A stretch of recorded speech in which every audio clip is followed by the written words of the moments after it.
Assalamualaikum warahmatullahi wabarakatuh. Ikhwanul Muslim yang dirahmati Allah Subhanahu wa Ta'ala, tanpa terasa kita telah sepekan melaksanakan ibadah puasa pada bulan Ramadan ini. Mudah-mudahan semua amal ibadah kita diterima Allah Subhanahu wa Ta'ala. Amin ya Rabbal Alamin. Pada hari yang ketujuh puasa dalam bulan Ramadan ini, huruf hijaiyahnya adalah kha, yaitu huruf yang ketujuh. Bentuk huruf kha sama bentuknya dengan huruf jim dan dengan bentuk huruf ha. Bentuknya cekung dan ada garis di atas dan pengait di ujung garis itu, seperti topi tapak samping. Yang membedakan ketiga huruf itu adalah titik. Huruf jim ada titik di dalam cekung itu. Huruf ha tidak mempunyai titik. Huruf kha ada titik di atas garis itu. Menurut hemat kami, titik itu selain berfungsi untuk membedakan bunyi huruf walaupun bentuknya sama, juga mempunyai makna rahasia yang dapat kita beri arti sebagai berikut. Titik yang ada di dalam cekung huruf jim menunjukkan pusat perhatian ke dalam diri, seperti diisyaratkan Allah Subhanahu wa Ta'ala dalam firman-Nya. Dan bumi itu terdapat tanda-tanda kekuasaan Allah bagi orang-orang yang yakin, dan juga pada dirimu sendiri. Maka apakah kamu tiada memperhatikan? Al-Quran Surat Az-Zariyat ayat 20 dan 21. Tanda-tanda kekuasaan Allah terdapat di dalam diri, disyaratkan dengan titik yang terdapat di dalam cekung huruf jim. Mengapa tidak kamu perhatikan? Memperhatikan tanda-tanda kekuasaan Allah dalam diri itu melalui basirah, mata batin, bukan dengan mata kepala dalam artian kasat mata. Dengan mata itu tidak akan dapat ditemukan tanda-tanda kekuasaan Allah di dalam diri. Oleh kerana itu, mata batin perlu difungsikan untuk melihat tanda-tanda kekuasaan Allah di dalam diri, agar jangan sampai mata batin itu dialihkan oleh setan laknatullah untuk melihat syahwat dunia yang akhirnya mendorong hati untuk cenderung kepada dunia. Allah Subhanahu wa Ta'ala berfirman, dan sesungguhnya kami jadikan untuk isi neraka jahanam kebanyakan dari jin dan manusia.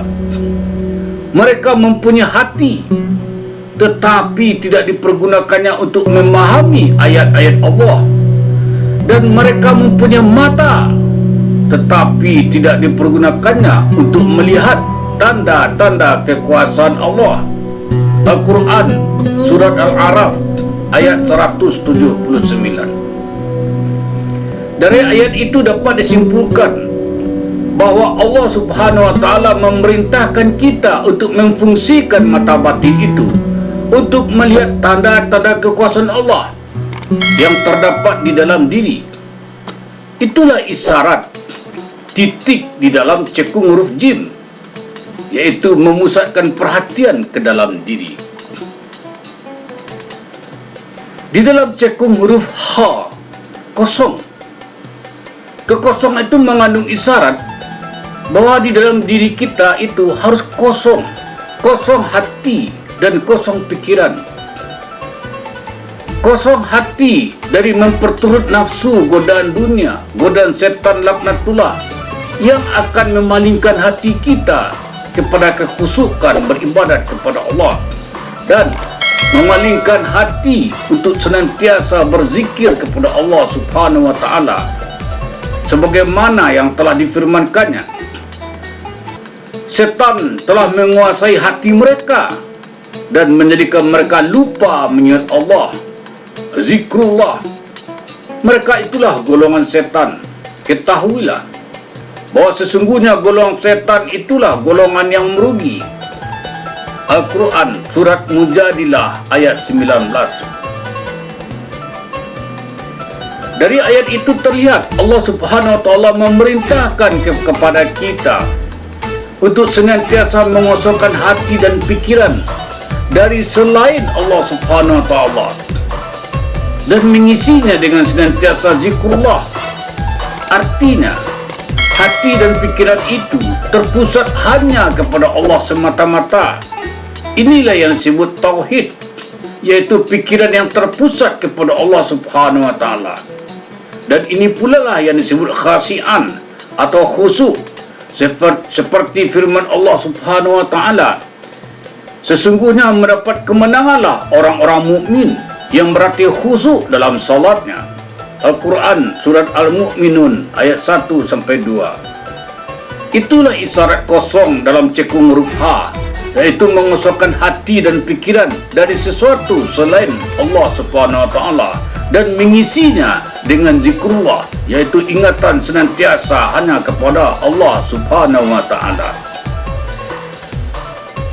Di atas cekung huruf H ada titik. Artinya, titik itu terletak di luar cekung huruf H. Keberadaan titik di luar cekung itu dapat dimaknai bahwa pusat perhatian kita keluar diri sendiri, sesuatu yang berada di sekitar lingkungan kita. Wujud perhatian kepada yang di luar diri itu dimanifestasikan dalam bentuk tindakan kebaikan, berbuat kebaikan dan kebajikan, sebagaimana firman Allah Subhanahu wa taala, dan sembahlah Allah dan janganlah kamu mempersekutukannya dengan sesuatu apapun, dan berbuat baiklah kepada kedua orang tua, karib kerabat, anak-anak yatim, orang-orang miskin, tetangga dekat dan tetangga jauh, teman sejawat, ibnu sabil, dan hamba sahaja yang kamu miliki. Sungguh Allah tidak menyukai orang yang sombong lagi membanggakan diri. Al-Quran Surat An-Nisa ayat 36. Ayat ini memperlihatkan orientasi pusat perhatian itu adalah kepada kedua orang tua, karib kerabat, anak-anak yatim, orang-orang miskin, tetangga dekat dan tetangga jauh, teman sejawat, ibnu sabil, dan hamba sahaja. Dan kepada merekalah ditujukan semua tindakan kebaikan tersebut yang diperintahkan Allah Subhanahu wa taala. Sebagaimana bunyi huruf itu, yaitu kha, dapat dimaknai khair, kebaikan. Kebaikan itu ditujukan kepada sesama manusia seperti yang diisyaratkan oleh keberadaan titik di atas cekung. Dengan demikian, titik dan bunyi huruf mengandung isyarat makna yang sama, yaitu kebaikan yang ditujukan kepada manusia, sebagaimana disebut surat An-Nisa ayat 36 tersebut. Selain itu, huruf kha juga bermakna ikhlas. Antara khair dan ikhlas seumpama dua sisi mata uang yang tidak dapat dipisahkan. Perbuatan baik itu harus diikuti dengan keikhlasan. Tidak ada artinya sebuah kebaikan yang kita lakukan jika tidak ada keikhlasan di dalamnya. Ikhlas adalah ruh dari semua amal perbuatan. Ikhwanul Muslim yang dirahmati Allah Subhanahu wa taala, itulah isyarat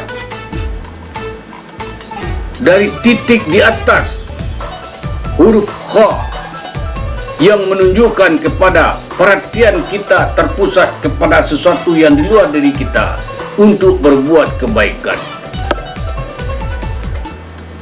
Oleh kerana itu, bulan suci Ramadan merupakan bulan di mana kita perlu memperbanyak membuat kebaikan dan kebajikan kepada orang yang 8 itu, iaitu pertama, kedua orang tua, kedua, karib kerabat, ketiga, anak-anak yatim, keempat, orang-orang miskin, kelima, tetangga dekat dan tetangga jauh, 6, teman sejawat, 7, ibnu sabil, dan 8, hamba sahaja. Mudah-mudahan semua amal ibadah itu diterima Allah Subhanahu wa taala. Amin ya rabbal alamin. Demikian saja, mohon maaf. Wabillahi taufik wal hidayah. Assalamualaikum warahmatullahi wabarakatuh.